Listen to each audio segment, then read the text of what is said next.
Ամերիկացին Մոսկվայում հատուկ բանագնաց Ուիտքոֆի կարևոր այցն այսպես են մեկնաբանում միջազգային մեդիա հարթակում։ Նախքան վճռորոշ բանակցությունները Թրամփի ներկայացուցիչը նախագահի փեսա Ջարեդ Քուշներն ու Պուտինի հատուկ ներկայացուցիչ Կիրիլ Դմիտրիևն ընտրել են էլիտար ռեստորանում եւ շրջել երեկոյան Մոսկվայով։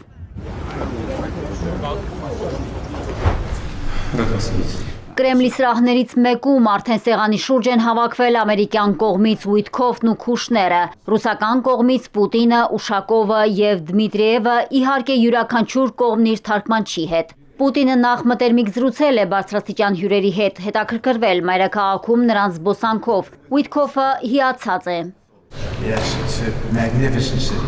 Հիասքանչ քաղաք է։ Պաշտոնական մասն անցել է դրմփակ, տևել է մոտ 5 ժամ, ավարտվել կեսգիշերից կես ժամ անց։ Բանակցություններից հետո Դմիտրիևն իր սոցհարթակում հրապարակել են ընդամենը 1 բառ՝ արդյունավետ։ Կողմերը պայմանավորվել են չհրապարակել բանակցության բովանդակությունը։ Որոշ արձանագրումներ նախագահի օգնական Ուշակովն է արել։ Беседа была весьма полезной. Զրույցը բավականին օգտակար, կառուցողական ու բովանդակալից էր։ Տարածքների հարցի շուրջ փողզիջում դեռևս չի գտնվել, սակայն ամերիկյան կողմը ներկայացրել է իր առաջարկները։ Մենք ոչ ավելի մոտեցել, ոչ էլ ավելի հեռացել ենք ճգնաժամի կարգավորումից։ Շատ աշխատանք կա անելու։ Ուշակովի խոսքով Պուտինը քննադատել է ամերիկյան առաջարկների որոշ կետեր, բայց շատերի հետ էլ համաձայնել է։ Պուտին-Թրամփ հնարավոր հանդիպումը կախված է օգնականների եւ արտգործնախարարությունների աշխատանքից։ Ամերիկյան պատվիրակությունը պահել է ջենթլմենական պայմանավորվածությունն ու Մոսկվա այցի արդյունքների մասին հայտարարություն չի արել։ Հանդիպման ավարտից հետո Ուիտքոֆը 1 ժամից քիչ է անցկացրել Մոսկվայում Միացյալ Նահանգների դեսպանատանը, այնուհետև վերադարձել է նահանգներ։ Խաղաղության հասնելու ընկալումները տարբերվում են Մոսկվայում ու Կիևում։ Այժմ խաղաղությանն ավելի մոտ ենք, ասել է Զելենսկին Իռլանդիա այցի ժամանակ։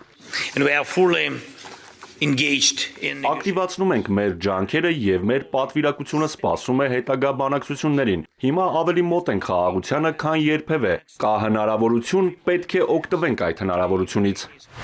Ուկրաինական հակամարտությունն ամենաընտրամաբանականն է, որտեղ ավանդական իմաստով ոչ ոք չի հաղթում։ Սա Fox News-ին տված բացառիկ հարցազրույցում Միացյալ Նահանգների պետքարտուղարի բնորոշումն է։ Մարկո Ռուբիոն ասել է, որ ռուս-ուկրաինական հակամարտության խաղաղ կարգավորումը կախված է միմիայն Ռուսաստանի եւ Ուկրաինայի քաղաքական կամքից, եւ եթե նրանք որոշեն, որ չեն ցանկանում ավարտել պատերազմը, այն կշարունակվի։ What they're literally fighting over now is about 30 to 50 kilometers. Այս պահին նրանք բառացիորեն պայքարում են 30-ից 50 կիլոմետր տարածքի եւ Դոնեցկի շրջանի մնացած 20%-ի համար։ Մենք փորձում ենք պարզել եւ կարծում եմ որոշակի առաջընթաց են գրանցել, թե ինչի շուրջ կարող են համաձայնության գալ ուկրաինացիները, ինչը կապահովի նրանց անվտանգությունն ապագայում, որպեսզի իրենց երկիր այլևս երբեք չներխուժեն։ Ակտիվ բանակցություններին զուգահեռ մարտադաշտը եռում է։ Ռուսաստանի նախագահը հայտարարում է ճակատում նոր հաղթանակների մասին, անդրադառնալով Կրասնոարմեյսկի լիակատար վերահսկողությանը։ Это тоже один из мощных укрепрайонов. Սա հզոր ամրացված տարածքներից մեկն էր։ Այսօր այն ամբողջությամբ ռուսական բանակի ձեռքում է, ինչպես վերջերս հայտնել է կենտրոնական զորքերի խմբի հրամանատարը։ Եթե միջազգային մեդիան կասկածներ ունի ռուսական վերահսկողության հարցի վերաբերյալ, Պուտինը նրանց առաջարկում է գնալ Կրասնոարմեյսկ, իսկ Եվրոպան ասում է խաղաղության օրակարգ չունի։ Мы не собираемся воевать с Европой, я уже об этом 100 раз сказал. Մենք չենք պատրաստվում կռվել Եվրոպայի հետ, ես սա 100 անգամ ասել եմ, բայց եթե Եվրոպան հանկարծ ցանկանա կռվել մեզ հետ եւ սկսի, մենք հիմա պատրաստ ենք դրան։ Ռուսաստանի ղեկավարը կրկին զգուշացրել է եվրոպական երկրների հետ հնարավոր հակամարտության մասշտաբները անհամեմատելի կլինեն Ուկրաինայում ստեղծված իրավիճակի հետ։ Մարիկ Օստանյան, Էպիկենտրոն։